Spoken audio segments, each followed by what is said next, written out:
ভদ্রতার মরণ যদি এমন হয় রে, এই যুগের মানুষগুলো এত অন্যায় অপরাধ করে, তাদের মরণ কেমন হবে রে? ও বন্ধু, সহ্য করা যায় না। তিনি জীবিত হলেন, বন্ধু জাহান্নাম দেখলেন, জাহান্নাম দেখার পরে তিনি আবার ফিরে আসলেন। ফিরে আসার পরে বন্ধু আবার ওনাকে জান্নাতে নিয়ে গেলেন। দেখেন কত মজার খবর।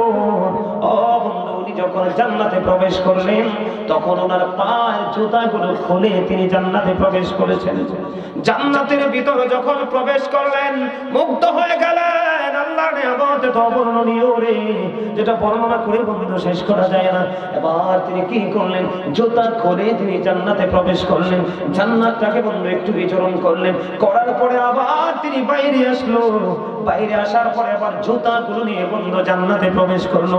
আজরাইল একটা ডাক দিয়ে বলল, নবী, নবী গো, আপনি বের হয়ে আসেন, আপনাকে আপনার জায়গায় দিয়ে আমি আমার অন্য কাজে চলে যাব। এবার বন্ধু আল্লাহর নবী ইদ্রিস আলাইহিস সালাম একটা ডাক দিয়ে বলে, রে আজরাইল, প্রত্যেকটা প্রাণী একবার মরে, দুইবার না। আমি তো একবার মৃত্যুবরণ করেছি। কি করেছি? আমি তো একবার মৃত্যুবরণ করেছি।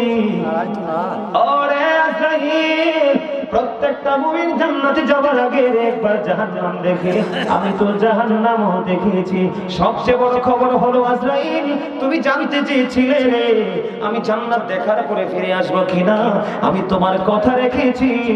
আমি একবার জান্নাতে ঢুকেছি, আবার বের হয়েছি, এবার ঢুকেছি, আমি আর বাহির হব না। জোরে জোরে বলেন না সুবহানাল্লাহ। এবার আমার আল্লাহ আজরাইলকে একটা ডাক দিয়ে বললেন, আজরাইল, আমার নবীকে তুমি ডিস্টার্ব করো না, এই জান্নাতের মধ্যে তাকে থাকতে দাও। আমি তার তকদিরে এই নিয়ামতই বরাদ্দ রেখেছি।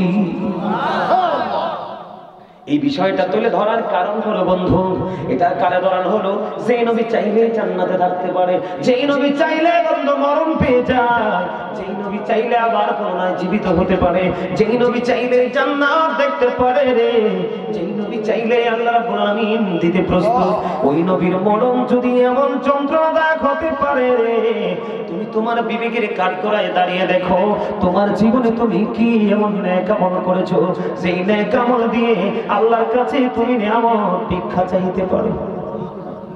আল্লাহ আসেনি? এমন নেক আসেনি? নাই। এখনকার ছেলেরা বন্ধু 100% পথভ্রষ্ট। ইসলামকে বোঝে না, আল্লাহকে বোঝে না, রাসূলকে বোঝে না। যারা মোটামুটি একটা আলেমের সাথে সম্পর্ক আছে রে, মোটামুটি একটা আল্লাহর ওলির সাথে সম্পর্ক আছে, তারা মোটামুটি একটু নিয়ামতের অন্তর্ভুক্ত আছে। এবার আসেন বন্ধু, আমি আমার আলোচনা অনেক বাকি আছে, থাকবেন তো? আমার দিকে দেখেন বন্ধু, ইদ্রিস আলাইহিস সালামের জীবনীতে চলে গেলাম। একজন নবী, আল্লাহ রাব্বুল আলামিন 1,24,000 নবী রাসূল পাঠাইছে। কয় লক্ষ? 1,24,000 নবী রাসূল পাঠিয়েছে। এর মধ্যে 8 জন নবীকে আল্লাহ রাব্বুল আলামিন স্বর্গীয় উপাধি দিয়েছে, মানে আল্লাহর পক্ষ থেকে তাদেরকে অতিরিক্ত মুজিজা লকব দিয়ে দিয়েছে। এর মধ্যে বন্ধু একজন হলো মূসা কালিমুল্লাহ। একজন কি? মূসা কালিমুল্লাহ। মূসা স্পোক টু আল্লাহ, মূসা আল্লাহর সাথে কথা বলেছে।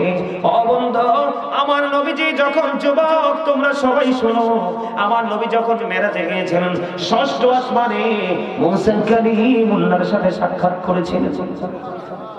এমন মর্যাদাবান ও বন্ধু, আল্লাহর পক্ষ থেকে